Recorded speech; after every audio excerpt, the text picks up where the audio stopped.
Carrie Rhodes here. Welcome back to my YouTube channel. Today I am going to be making some die cut trick-or-treat bags using one of my favorite dies. It is the card carrier die. I've made so many things with this. You can find other videos on my YouTube channel with this die for sure. Also, I'm super excited to be sharing the cutest little die that my friend Chelsea Comer designed for her line, the Inky Stamper. It's called the mini double bow. Look, it's so tiny. It's one die and it makes the cutest bow, and I'm going to be putting these on my trick-or-treat bags today. And this video is also part of a blog hub, so make sure that you click the link to my blog in the description box below and check out all the other cool things made with items, products from the Inky Stamper line, and there are some prizes involved, so you want to make sure and check that out. Okay, so let's make some trick-or-treat bags.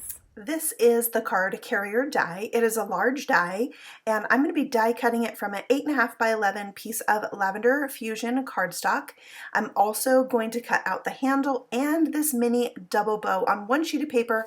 I'm using my platinum machine. It's a large machine, and you can see I've die cut out all the pieces. If you want to use the platinum 6 or big shot machine, you can turn that die and trim your paper down to run it through your machine. It will fit very snugly. I'm also going to cut a window into this with the spider web die set. You can see it's a 2-piece set. I'm only going to use this one piece so I can cut a window into my bag. I love this die. Look how fun this is. So I'm just removing all those pieces from the web there, and then I'm going to take the die again and die cut a piece from black paper. So you can cut it like this from one whole sheet of paper using both pieces, and it will cut out a panel for you. Or you can cut your paper to 5.5 by 4 1/4 and die cut with just that front piece, and it will make a panel as well.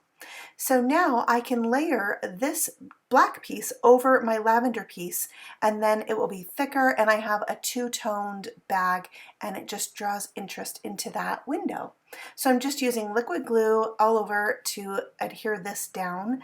It is a tiny bit messy. You could always put some adhesive sheet on the back of the black paper before die cutting it, and that would make it a adhesive back die cut, which would be really nice. So whichever way you like to do it, I'm a glue girl. Yeah. All right, so now that that's done, I'm going to take all my bag pieces and fold them on the score lines that the die created for me, and I will remember to bring in that second piece and do that as well before adhering them together. Now that we're ready to adhere them, I lay them down side by side, put some glue on the tab of one piece, line up the edge of the second piece with the crease line there, and I use my crease tool there to really iron that glue, iron that seam. All right, so then we just flip it over and adhere the other side of the bag to the other flap, and we have that done. Then on the bottom, we're going to fold in the small tabs, add glue, fold down one side, add some more glue, and then I just hold that for a second, and then I bring in a heavy block to put inside. But I also like to make sure my bag is straight and not wonky, how it got stuck down, and then put the heavy block in to really let that take hold. While it's doing that, let's bring in this mini double bow. Use your crease tool to curl up all those bow ends. There's 4 of them. Then you're going to put some glue or your favorite adhesive on the little tab and fold these in. You're going to fold them pretty much in half, putting those tabs in the center. I like to do the 2 top ones first and then the 2 bottom ones second. And I can kind of hold down those tabs and glue the next tab, put glue on the next tab as I'm going. But if you are using glue, make sure to just have a little bit of patience to really hold those down for an extra minute and get it really nice and secure. So this middle piece right here is the piece that goes around all those tabs. I love that it's not a separate die. Like, this is one day. I'm not going to lose that tiny little die for the center, and it is so cute with the 2 bows like that. If you love this die, there's another bigger one also available from Inky Stamper that's double like that. So cool to have 2 sizes. Okay, so I just glued my two handles together. I already attached the one to the front of the bag. Now I glued the other two handles together to make them sturdy. So I die cut 4 handles total. I'm going to lay this second handle on top of the one I already glued to the front of the bag. When I have it where I want it, I press the back of the bag down to pick up that handle so I know that those handles are lined up. Now I'm putting some foam squares on the back of my bow. You can see I've left a little channel in the middle of the bow. That's so I can attach something to it later. But I wanted to add some cute things on this bag, so I'm bringing in the Spooksville Die Set, also from FSJ, and I'm going to die cut that jack-o'-lantern from 3 different shades of orange cardstock. And then I'm going to back each of those with some Summer Days, this bright sunny golden yellow, and that will give my jack-o'-lantern that, you know, candlelight glow. So I'm gluing those onto each pumpkin, and once those are adhered, then I can go ahead and glue the pumpkins onto the front of my bag. Now they're going to hang off the sides, but I really tried to be careful to not have them hang off the bottom of the bag because I like that this bag could stand up, and I wanted to make sure nothing interfered with that. So having glue there, it was really nice because I was able to scoot it and not ruin anything.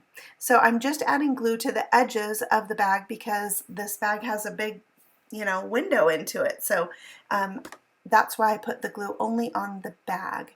And then I'm going to put some foam squares on the edges of these 2 jack-o'-lanterns so I can put the middle one on and it will just stick to the other 2. Yeah, my glue wasn't quite dry there. So we'll put that middle one on, and it looks like just a little cluster of pumpkins, and I think it's really cute. Yeah.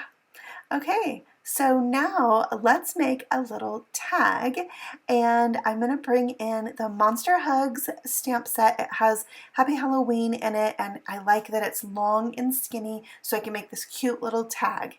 So we'll stamp that down with black licorice ink, and then I'm going to use my scissors to flag cut the end of it by snipping up the middle, and then you snip from the corner to the top of the snip on each side.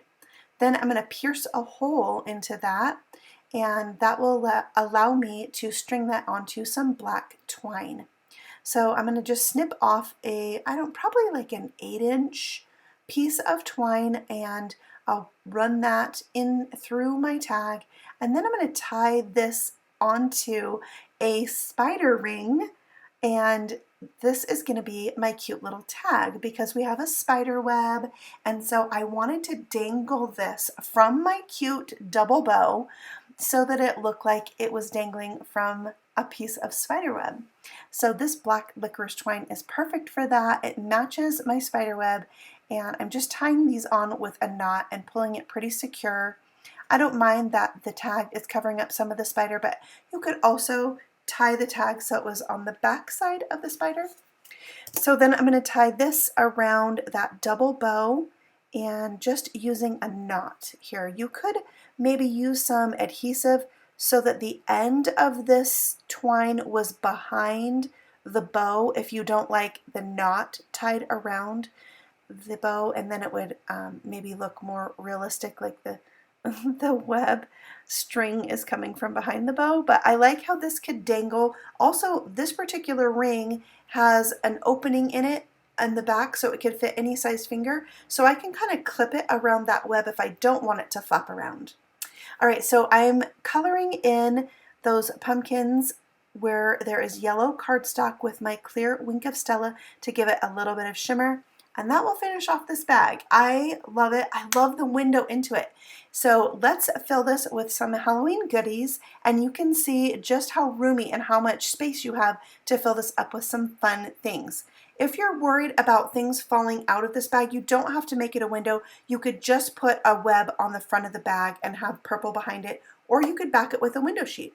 Now let's take a look at the 2 other bags that I made because I wanted to use the bats. I wanted to have different colored bags. So here's the green one with the cute bats from the Spooksville die set, and this house is also from that die set. and I thought it was so much fun to make them in different colors. Now I have everything that I used linked for you below if you're interested in these dies, and also a link to my blog so you can check out the blog hop for Inky Stamper and see all the other cute things that their line has to offer.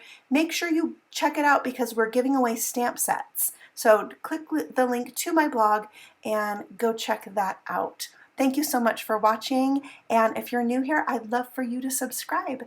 And leave me a comment below and tell me which of these bags was your favorite. Bye!